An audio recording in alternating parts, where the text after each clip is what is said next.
নিয়মিত গাঁজা সেবন করলে নারী এবং পুরুষের সহবাসের সক্ষমতা বা যৌন ক্ষমতা কি বৃদ্ধি পায়?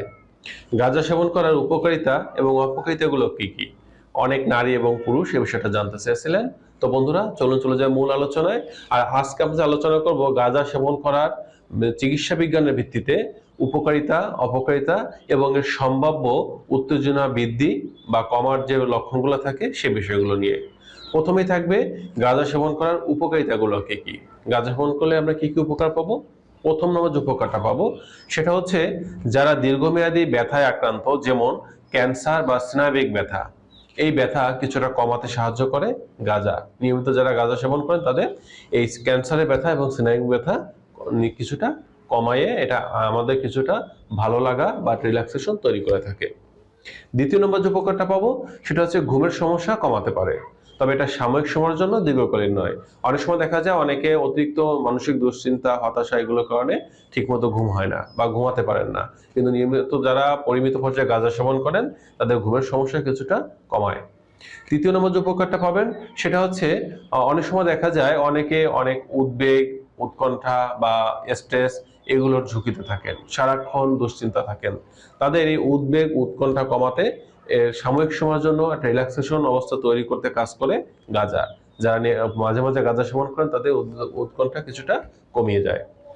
4 নম্বর যে উপকারটা পাবেন সেটা হচ্ছে ক্ষুধা বাড়াতে সাহায্য করে। বিশেষ করে যারা দীর্ঘদিন ক্যান্সার বা বড় ধরনের রোগে দীর্ঘদিন ধরে ভুগতেছেন, মুখে রুচি নেই, একদমই খাবার খেতে পারেন না, ঠিক এরকম রোগী যারা আছেন, এই ক্যান্সার আক্রান্ত বা দীর্ঘমেয়াদী রোগী যারা, তাদের খাবারের রুচি বৃদ্ধির জন্য কাজ করে গাঁজা। এটা আমাদের ক্ষুধামন্দা দূর করতে কাজ করে। 5 নম্বর যে উপকারটা করবে সেটা হচ্ছে কেমোথেরাপি যাদের দেওয়া হয়, কেমোথেরাপির পার্শ্ব প্রতিক্রিয়া দূর করার ক্ষেত্রে কিছু পরিমাণে গাঁজা এটা ব্যবহার করা হয়। এবার আসি এর অপকারিতা বা ঝুঁকিগুলা কি কি।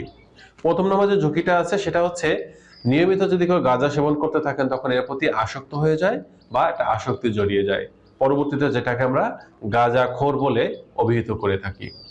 দ্বিতীয় নম্বর যে ক্ষতিটা হয় সেটা হচ্ছে স্মৃতিশক্তি এবং মনোযোগ এটা কমে যেতে পারে, অর্থাৎ আপনার ব্রেইন আগের মতো কাজ করবে না বা ব্রেইনটা দুর্বল হয়ে যাবে।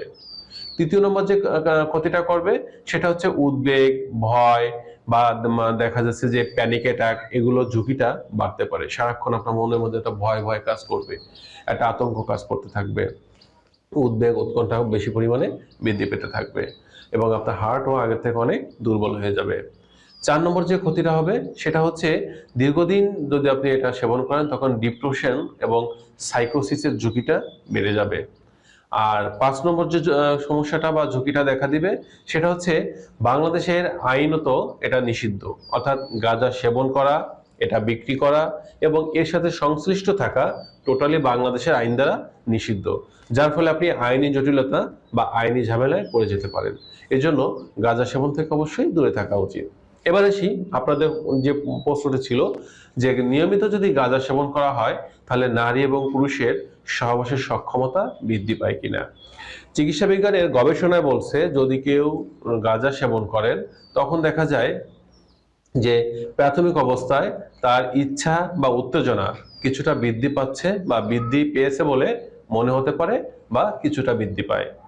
আবার যারা দেখা যাচ্ছে প্রথম অবস্থায় গাঁজা সেবন করেন তখন দেখা যায় তাদের শরীরটা একটু ঢিলা লাগে, একটু হালকা মনে হয় এবং তাদের কাছে মনে হয় যে তাদের সহবাসের উত্তেজনাটা ব্যাপক পরিমাণে বৃদ্ধি পেয়েছে। হ্যাঁ, এটা কিছু কিছু উন্নতি দেখা দেয়, তবে আপনার যতটুকুন না উন্নতি দেখা দেয়, দীর্ঘদিন ধরে যদি আপনি সেবন করেন তার থেকে ব্যাপক পরিমাণে ক্ষতি বা স্থায়ী ক্ষতি দেখা দেয়। কি কি ক্ষতি দেখা দিবে আপনার সহবাসের ক্ষেত্রে? প্রথম নম্বর যে ক্ষতিটা দেখা দিবে সেটা হচ্ছে দীর্ঘদিন সেবন করার ফলে আপনাদের দুজনেরই এই সক্ষমতা বা সহবাসের যে ইচ্ছা এটা কিন্তু কমে যাবে। নারী পুরুষ উভয়ের কিন্তু এটা কমে যাবে, আগের মতো কিন্তু আর সহবাস করতে চাইবে না। কেন? কারণ হচ্ছে নারী এবং পুরুষের শরীরে যে টেস্টোস্টেরন হরমোন আছে, পুরুষের ক্ষেত্রে বিশেষ করে টেস্টোস্টেরন হরমোন এই লেভেলের ঘাটতি দেখা দেবে বা এটা কমতে থাকবে। ঠিক অপরদিকে নারীদের শরীরে যে ইস্ট্রোজেন হরমোন আছে এটাও কমতে থাকবে। দ্বিতীয় নম্বর যে সমস্যা দেখা দিবে সেটা হচ্ছে স্পাম কাউন্ট এটা কমে যাবে এবং বীর্যের গুণগত মান কমে যাবে। অর্থাৎ অনেক পুরুষ দেখা যায় বাচ্চা বাবা হতে পারছেন না। তারা যদি নিয়মিত গাঁজা সেবন করতে থাকেন তখন তাদের এই স্পাম কাউন্ট আরো কমতে থাকবে, স্পাম গুলো গুণ সম্পন্ন হবে না, যার ফলে বাচ্চা বাবা হওয়া কঠিন হয়ে যাবে। অপরদিকে নারী যারা আছেন তাদেরও নিয়মিত ওভুলেশন হওয়া, প্রতি মাসে যে ডিম্বের পরিস্ফুটন ঘটে এখানে কিন্তু ত্বরান্বিত করে থাকে গাঁজা সেবন করলে। তৃতীয় নম্বর যে ক্ষতিটা দেখা দেবে সেটা হচ্ছে ইরেকশন সমস্যা দেখা দেবে এবং দ্রুত বীর্যপাতের সমস্যা দেখা দেবে। অর্থাৎ একজন পুরুষের পেনিস সহজে ইরেক্টেড হবে না, অল্প সময় একটু ইরেক্টেড হয়ে আবার নুয়ে পড়বে বা নেতিয়ে পড়বে এবং খুব দ্রুত বীর্যপাত ঘটবে। অর্থাৎ স্ত্রীকে অর্গাজমের সুখ দেওয়া সম্ভব হবে না। ঠিক একইভাবে নারীদের ক্ষেত্রেও ফিমেল ইরেকটাইল ডিসফাংশন দেখা দেবে, তাদের ভ্যাজিনার অনুভূতি উত্তেজনা এটা কমে যাবে এবং তারা অনেক সময় দেখা যাবে খুব অল্প সময়ের মধ্যে তাদের অর্গাজম ঘটে গেছে, অথবা দীর্ঘ সময় মিলন করার পরেও তাদের অর্গাজম হচ্ছে না, এরকম একটা অবস্থায় চলে যাবে। অর্থাৎ অনুভূতিহীনতা দেখা দিবে।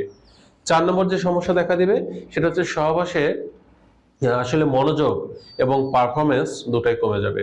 অর্থাৎ আপনি যেমন আগে আপনার স্ত্রীর সাথে বা হাজব্যান্ডের সাথে মিলন করার জন্য খুব আকাঙ্ক্ষা থাকতো, আপনার মনের মধ্যে খুব একটা চাহিদা থাকতো, সেটা যেমন কমে যাবে, আবার যখন মিলন করতেছেন তখন পারফরমেন্স বা মিলন করার ইচ্ছা এটা অনেকটা কমে যাবে। তো সব মিলে একটা বিষয় বলবো যে গাঁজা এটা যেহেতু বাংলাদেশের আইন অনুযায়ী নিষিদ্ধ, একান্ত বড় ধরনের রোগী ছাড়া এবং যদি ডাক্তার প্রেসক্রাইব না করে তাহলে এটা আপনাদের নিজে থেকে খাওয়া উচিত না, বা আপনারা খাবেন না। যারা অলরেডি খাচ্ছেন চেষ্টা করবেন ছেড়ে দেওয়ার জন্য, আর যারা এখনো খাননি তারা চেষ্টা করবেন এর থেকে দূরে থাকার জন্য। সকলে ভালো থাকবেন। স্বাস্থ্য বিষয়ে কোনো তথ্য পাওয়া, পরামর্শ জানার থাকলে অবশ্যই কমেন্ট করতে পারেন। আমি এবং আমার টিম চেষ্টা করবো আপনাদের প্রত্যেকটি প্রশ্নের রিপ্লাই দেওয়ার জন্য বা ওই বিষয়ে নতুন কোনো ভিডিও উপহার দেওয়ার জন্য। আজ এ পর্যন্তই।